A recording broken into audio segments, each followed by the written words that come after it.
Good morning and welcome to the House of AO. This season, I thought I'd detour outside my comfort zone just a little and play rogue. I liked the Andes barrage builds I saw, but again, I hate playing meta, so decided to go a different path. After seeing the new and improved word of Hakkane, I thought it looked interesting enough to give it a try, so I combined the two builds into something different. After I go through all the skills, Paragon boards and equipment, I'll talk a little bit about how it plays and how I think it will get even stronger in Season 6. For the skills, put 2 points into whatever you like, as it doesn't matter at all.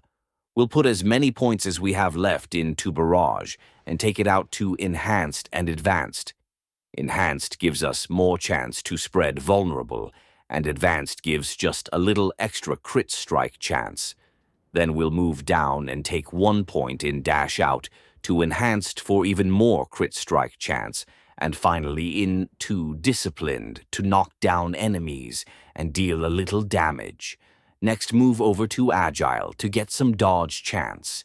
Then 1 point in Smoke Grenade Out to Enhanced for an extra 25% boost, and Subverting for even more poison damage. Then 1 in Poison Trap Out to Subverting to get even more poison damage, and more chances to knock down the enemy. Max out Exploit and Malice for pure damage, and then 5 into Dark Shroud for some damage reduction, and out to Enhanced for a little extra movement speed. Then we'll put 1 point in Shadow Imbuement out to Mixed for a 12% increase to non-physical damage. Then max out Poison Imbuement and take it to Enhanced for generating energy, as everything will be poisoned then out to Blended to maximize the poison damage. 3 inches to Deadly Venom for more damage, and 3 inches to Alchemical Advantage for lucky, hit, and attack speed, as they help deliver the poison. Then 1 into Cold Imbuement and take that to Enhanced to make things vulnerable, and then Mixed for 20% to Crowd Controlled and 40% to Frozen and Staggered bosses. Max out Frigid Fate for even more damage. I have free points in Second Wind from an item which gives us a small barrier. Take Rain of Arrows down to Prime for 30% imbuement potency, and then down to Supreme for even another way to knock down enemies. Finish it all off with Close Quarters Combat for a 40% damage boost. We'll be using Preparation to reduce cooldown on Rain of Arrows, which resets cooldown on all other skills. For our gear, use Andariel's Visage for the helmet. The attack speed will help poison the enemies faster. Tyrael's Might for the chest will help with damage reduction, movement speed, and increasing our resistances. Then a good pair of Fist of Fate. We need a high lucky hit chance to deliver the poison and a high lucky hit chance to apply crowd control as it powers up the creeping death aspect. Then down to the pants, where we'll be using the Umbrous aspect to generate dark shroud shadows.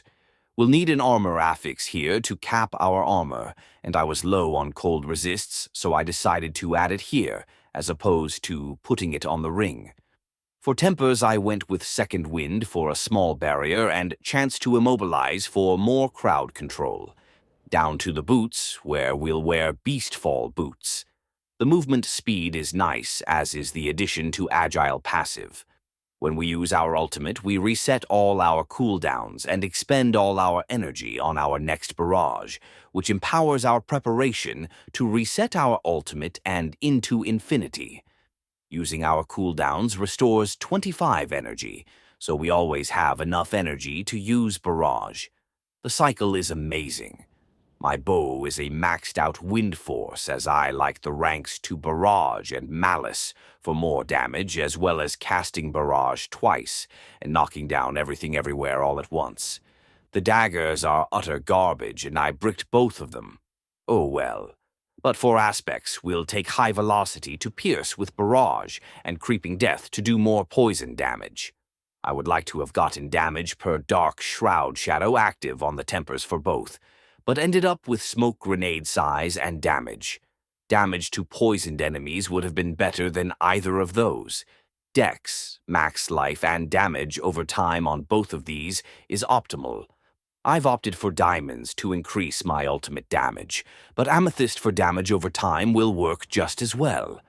Our ring has the aspect of branching volleys to scatter more barrage around the map.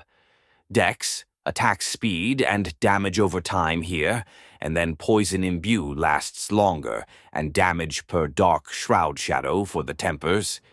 The other ring is starless skies, as it is just a good addition all around. The amulet I'm using Word of Hakon.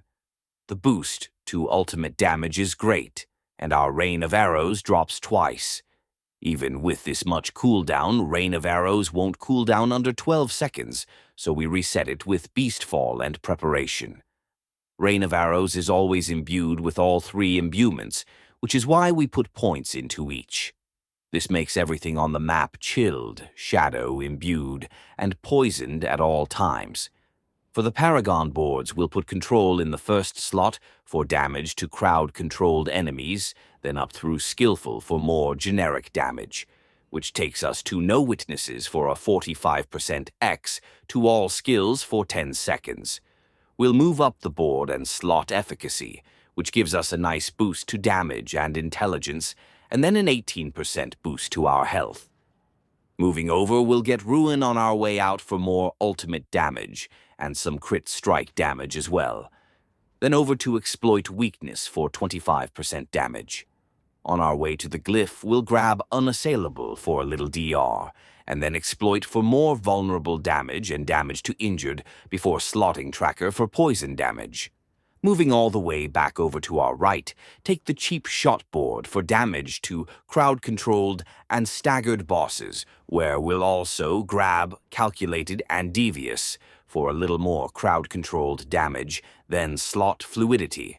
Our dash, which is always available, counts as both an agility skill and a cutthroat skill activating this legendary node, and our close quarters combat key passive. On our way down and out, we'll take Oppress for even more crowd control damage and Safeguard for a little more DER. Then down to the Eldritch Bounty board, where we'll easy path out taking the Canny Glyph with us, and finally over to Deadly Ambush, because the legendary node is bugged and gives the bonus to everything. We'll take Bane in the last slot for more poison. And we're done. Before we finish out, let's take a second and talk about next season, specifically how it pertains to Rain of Arrows. It will be insane.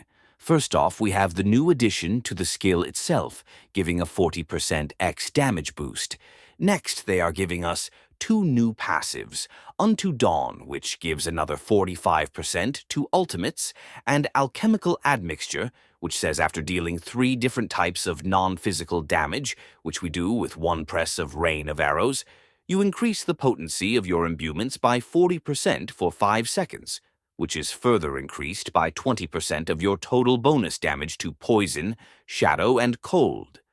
I don't think they could have helped optimize this build for next season any better. Oh, wait, they gave us a new Paragon board which gives us another 50% after casting a mobility skill. Our dash counts as mobility, agility, and cutthroat, and is fully available at all times. Thank you, Blizzard. I hope you enjoyed the build and the coming Season 6 variant. If you have, then consider hitting that like button and subscribing to the channel. Be sure to give some of the other videos a watch, and as always, fare thee well and happy gaming.